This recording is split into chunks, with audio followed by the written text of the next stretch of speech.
In this video, I'm going to explain a little bit about the relationship between major and minor keys. This is part 3B in the series and continues from my previous video.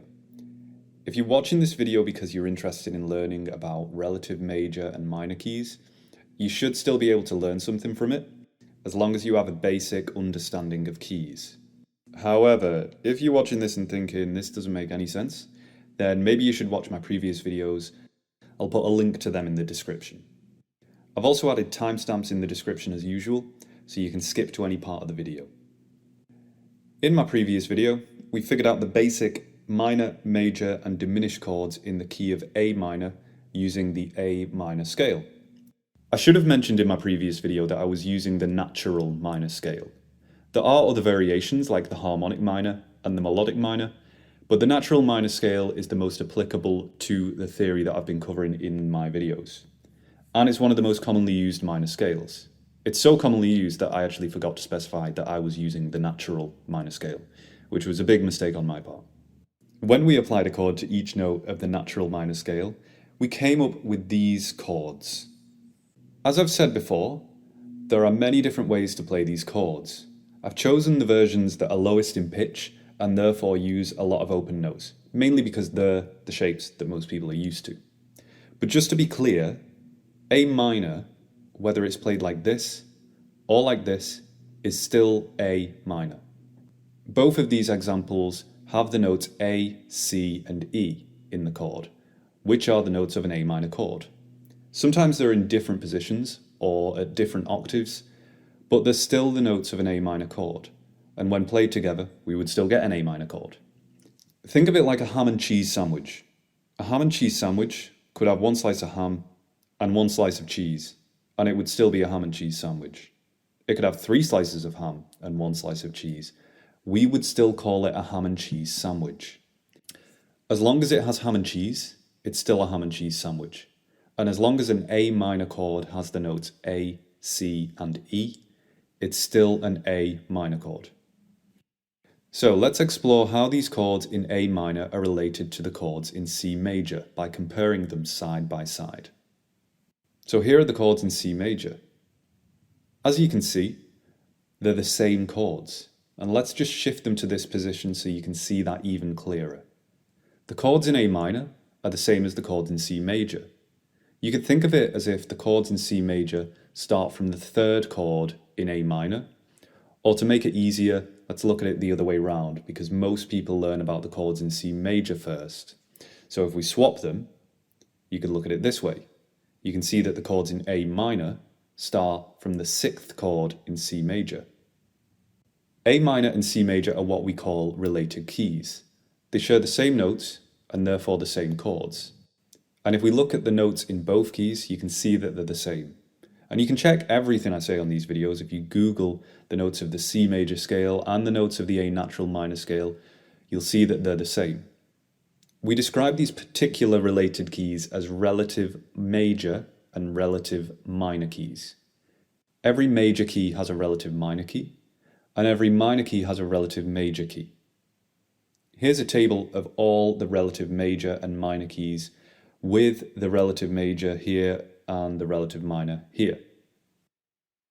C major and A minor have no sharps or flats, and would therefore have all the same chords because all the chords in the key are made from the notes in the key. If you want to keep looking at the diagram, pause the screen or come back to it after you've seen the full video. In each major key, there's usually a chord with the same name as the key. So in the key of C major, you'll have some sort of C major type chord. It could just be a C major chord or a C major 7 or a C major 9 or even a C power chord, which isn't really minor or major. You'll often see an A minor type chord in the key of C as well. The key of G major and E minor have 1 sharp, and these 2 keys would share the same chords and notes as well.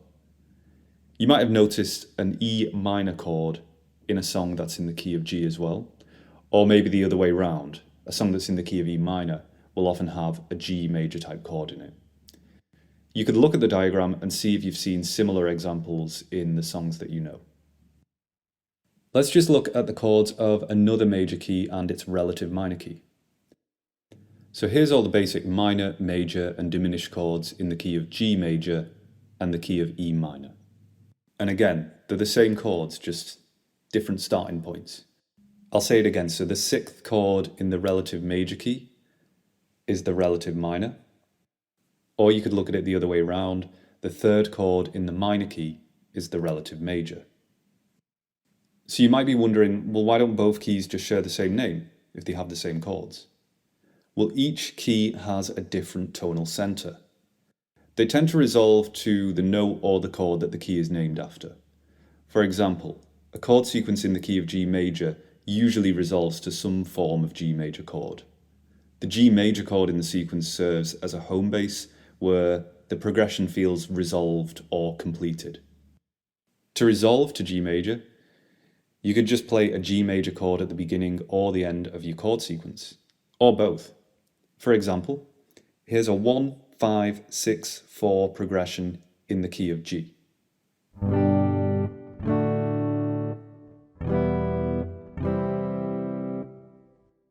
A chord sequence in the key of E minor would have to resolve to an E minor type chord, which gives the key a different kind of feel. And here's a 1, 5, 6, 4 progression in the key of E minor.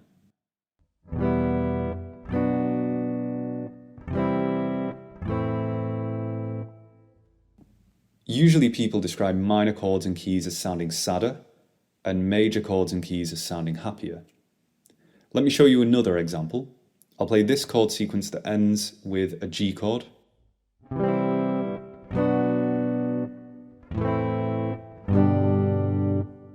And we describe that as being in the key of G. And now the same progression, but changing the last chord to E minor instead of G.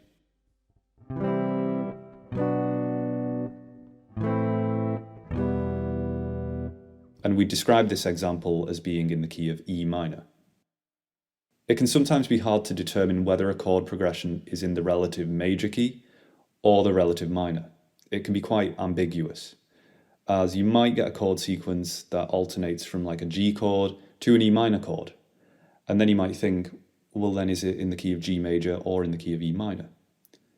And to be honest, it doesn't really matter most of the time.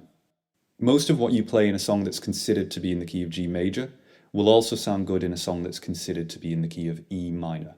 For example, here's a little guitar melody.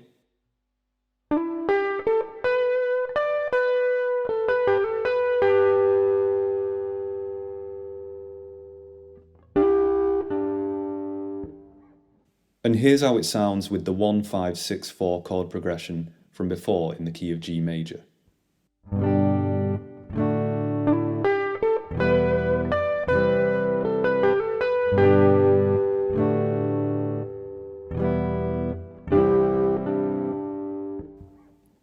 Here's the same melody with the 1, 5, 6, 4 chord progression in the key of E minor.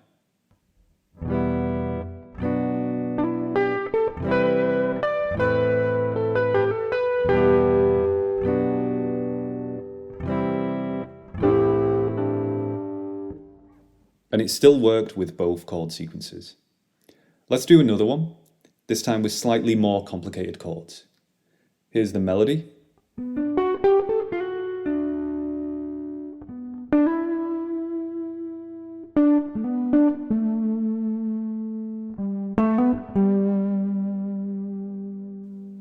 Here's how it sounds with a chord sequence in the key of G major.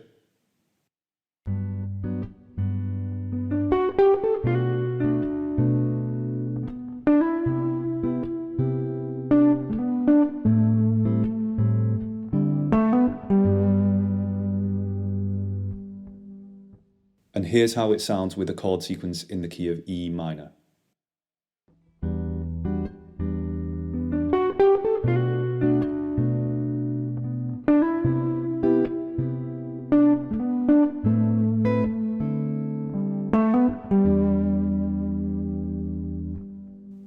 The melody works with both.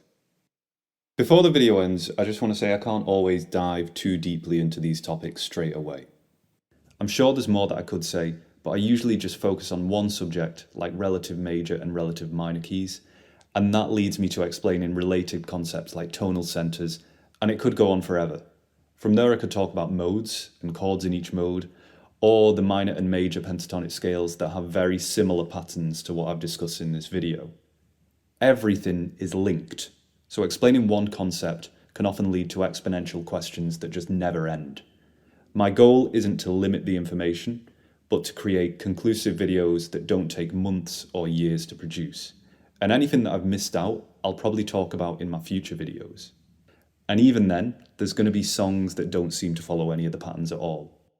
Hopefully I can put all these video lessons into one long video, or a playlist for anyone that wants all the information at once.